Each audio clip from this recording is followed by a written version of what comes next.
बिस्मिल्लाहिर्रहमानिर्रहीम अल्हम्दुलिल्लाहि वकफ़ा वसलामुन अला इबादिहिल्लज़ीना इस्तफ़ा अम्मा बाद।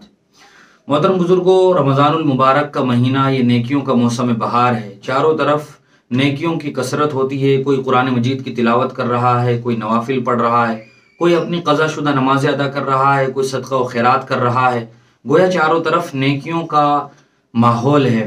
और इस नेकी की बरकत से बहुत सारे उन लोगों को भी नेकियों की तौफीक हो जाती है जिनको साल भर ख़ास तौर पर नेकियों की तौफीक नहीं होती है। यूं तो रमज़ानुल मुबारक में कोई भी नेक अमल कर लिया जाए उसका सवाब कई गुना बढ़ा दिया जाता है। हुज़ूर अकरम सल्लल्लाहु अलैहि वसल्लम ने इरशाद फरमाया कि नफल का सवाब फ़र्ज के बराबर और फ़र्ज का सवाब 70 गुना बढ़ा दिया जाता है। लेकिन चार अमल ऐसे हैं कि जिनकी हदीस में हुज़ूर अकरम सल्लल्लाहु अलैहि वसल्लम ने तनकीन फरमाई है कि इन चार अमाल को आप कसरत के साथ करो। हुज़ूर अकरम सल्लल्लाहु अलैहि वसल्लम ने फरमाया उनमें दो अमल तो ऐसे हैं जिनसे तुम अल्लाह को राज़ी और खुश करोगे, और दो अमल ऐसे हैं कि जिनसे तुम्हें कोई छुटकारा नहीं है, यानी वो तुम्हारे लिए ज़रूरी हैं, उनसे तुम बच नहीं सकते हो। वो चार अमाल, उनमें से पहला यह है, हुज़ूर अकरम सल्लल्लाहु अलैहि वसल्लम ने इरशाद फरमाया कलिमा तय्यबा की कसरत। हम सब जानते हैं ला इलाहा इल्लल्लाह मुहम्मदुर रसूलुल्लाह, ये कलिमा तय्यबा है और इस कलिमे के अंदर इतनी जान है कि अल्लाह के रसूल सल्लल्लाहु अलैहि वसल्लम ने इरशाद फरमाया मन क़ाल ला इलाहा इल्लल्लाह दखलल जन्नह, कि जिस आदमी ने ला इलाहा इल्लल्लाह कहा, सच्चे दिल से कहा और मरते दम तक उस पर मजबूती के साथ जमा रहा, उस आदमी का जन्नत में दाखिला यकीनी है। और अल्लाह तबारक व तआला इस सारे दुनिया के निज़ाम को चलाते रहेंगे। सूरज, चांद, ज़मीन, आसमान, बारिश, पहाड़, पत्थर, दरख्त, जानवर, ये सब के सब इस दुनिया में मौजूद रहेंगे जब तक के कलिमा ला इलाहा इल्लल्लाह का पढ़ने वाला इस दुनिया में मौजूद रहेगा। क़यामत कायम नहीं होगी। हुज़ूर ने फरमाया ला तक़ूमुस्साअ हत्ता युक़ाल फिल अर्ज़ि अल्लाह अल्लाह, कि क़यामत कायम नहीं होगी जब तक कि अल्लाह का नाम लेने वाला इस दुनिया में मौजूद रहेगा। ये ताकत है कलिमा तय्यबा ला इलाहा इल्लल्लाह की। दूसरा अमल जो हुज़ूर अकरम सल्लल्लाहु अलैहि वसल्लम ने इरशाद फरमाया वह है इस्तिग़फ़ार की कसरत। इस्तिग़फ़ार वो अमल है कि जिसकी तलकीन अल्लाह तबारक व तआला ने अपने बख्शाए नबी को भी फरमाई है। बार बार उनको भी कहा गया कि आप इस्तिग़फ़ार करो, हालांकि उनको इस्तिग़फ़ार की कोई ज़रूरत नहीं थी। वस्तग़फ़िरिल्लाह, हुज़ूर से बार बार कुरान करीम में कहा गया है कि तुम इस्तिग़फ़ार करो। और ख़ुद हुज़ूर अकरम सल्लल्लाहु अलैहि वसल्लम के बारे में अहादीस में आता है कि हुज़ूर रोज़ाना 70 मरतबा या 100 मरतबा इस्तिग़फ़ार किया करते थे। हुज़ूर को तो इस्तिग़फ़ार की कोई ज़रूरत नहीं थी।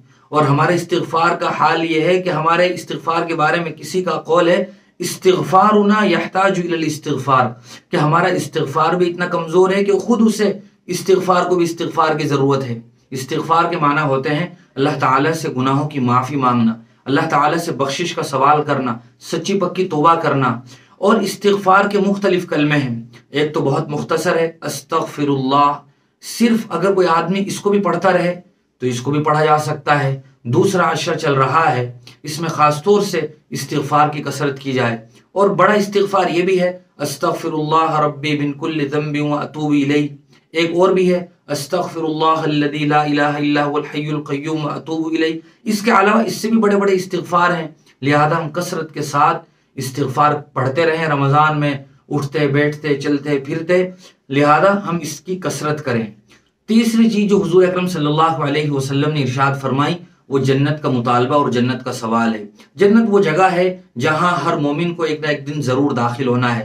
और हुज़ूर अकरम सल्लल्लाहु अलैहि वसल्लम ने फरमाया कि जब तुम जन्नत का सवाल करो तो जन्नतुल फिरदौस को मांगो, क्योंकि जन्नतुल फिरदौस जन्नत का सबसे आला और ऊपर वाला तबका है।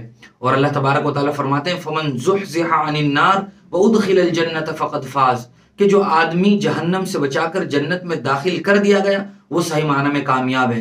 दुनिया अपने लिहाज से कामयाबी की अलग अलग तारीफ करती है।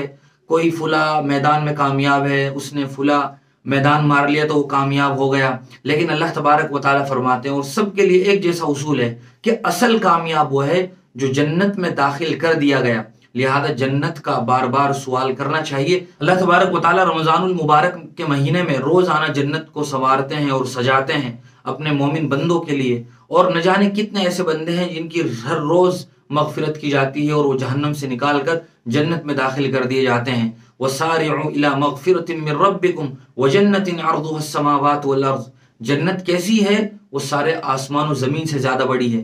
اور اللہ تبارک و تعالیٰ نے ارشاد فرمایا مثل الجنت التي وعد المتقون فيها انہار من ماء غیر آسن، کہ جب جنتیوں کو اور متقیوں کو جنت میں داخل کر دیا جائے گا تو وہاں ان کے لیے دودھ کی، شہد کی اور پاکیزہ شراب کی نہریں ہوں گی۔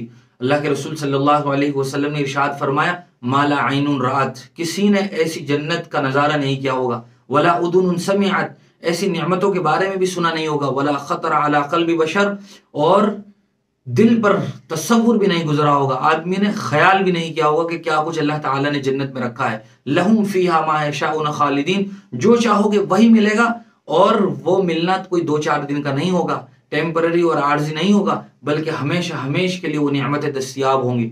لہذا ہم زیادہ سے زیادہ اللہ تعالیٰ سے جنت کا سوال کریں۔ چوتھی چیز ہے جہنم سے پناہ مانگنا۔ میرے بھائیو، جہنم جو جگہ ہے، جہنم کا نام ہی لرزہ دینے کے لیے کافی ہے۔ اللہ تبارک و تعالیٰ نے فرمایا یا ایھا الذین آمنوا قوا انفسکم واہلکم نارا، اے ایمان والو تم اپنے آپ کو اور اپنے گھر والوں کو جہنم کی آگ سے بچاؤ۔ کیوں؟ وقودها الناس والحجارۃ، اس جنت میں جو چیزیں جلائی جائیں گی وہ لکڑی نہیں ہوگی، وہ گیس نہیں ہوگا، بلکہ انسانوں کو اس جہنم کا ایندھن بنا دیا جائے گا۔ بار بار قرآن کریم میں جہنم پر مشتمل وعیدیں بیان کی گئی ہیں۔ جہنم کتنی خطرناک جگہ ہے۔ جب وہاں انسان داخل ہوگا کلما نضجت جلودہم بدلناہم جلودا غیرہا لیذوقوا العذاب، جو جہنمی ہوں گے ان کی یہ کھال، ان کی یہ چمڑی بار بار جل کر راکھ ہو جائے گی، پھر انہیں کھال دی جائے گی، پھر جلا دیا جائے گا۔ اتنا سخت عذاب ہوگا کہ ہم اس کا بھی تصور نہیں کر سکتے ہیں۔ لہذا ہم یہ 4 اعمال وہ ہیں کہ جن کی کثرت کریں رمضان المبارک میں۔ سب سے پہلا عمل ہے کلمہ طیبہ، دوسرا عمل ہے استغفار، تیسرا عمل ہے جنت کا سوال، اور چوتھا عمل ہے جہنم سے پناہ مانگنا۔ کسی نے ان 4 چیزوں کو ایک جملے اور سینٹنس میں بھی جمع کر دیا ہے۔ اگر آدمی ان 4 چیزوں کو ایک ہی ساتھ ایک ہی جملے میں مانگنا چاہے تو وہ اس طرح مانگ سکتا ہے لا الہ الا اللہ استغفر اللہ اسألک الجنہ واعوذ بک من النار۔ اس کا ترجمہ ہوتا ہے نہیں کوئی معبود سوائے اللہ کے، اور میں اللہ تعالیٰ سے اپنے گناہوں کی بخشش کا سوال کرتا ہوں، جنت کا سوال کرتا ہوں اور جہنم سے پناہ مانگتا ہوں۔ اللہ تعالیٰ مجھے بھی آپ کو بھی یہ 4 چیزیں نصیب فرمائے۔ وآخر دعوانا الحمدللہ رب العالمین۔ اگر آپ کو یہ ہماری ویڈیو پسند آئی ہے تو اس کو اپنے دوستوں کے ساتھ صدقہ جاریہ کی نیت سے ضرور شیئر کریں۔ جزاک اللہ۔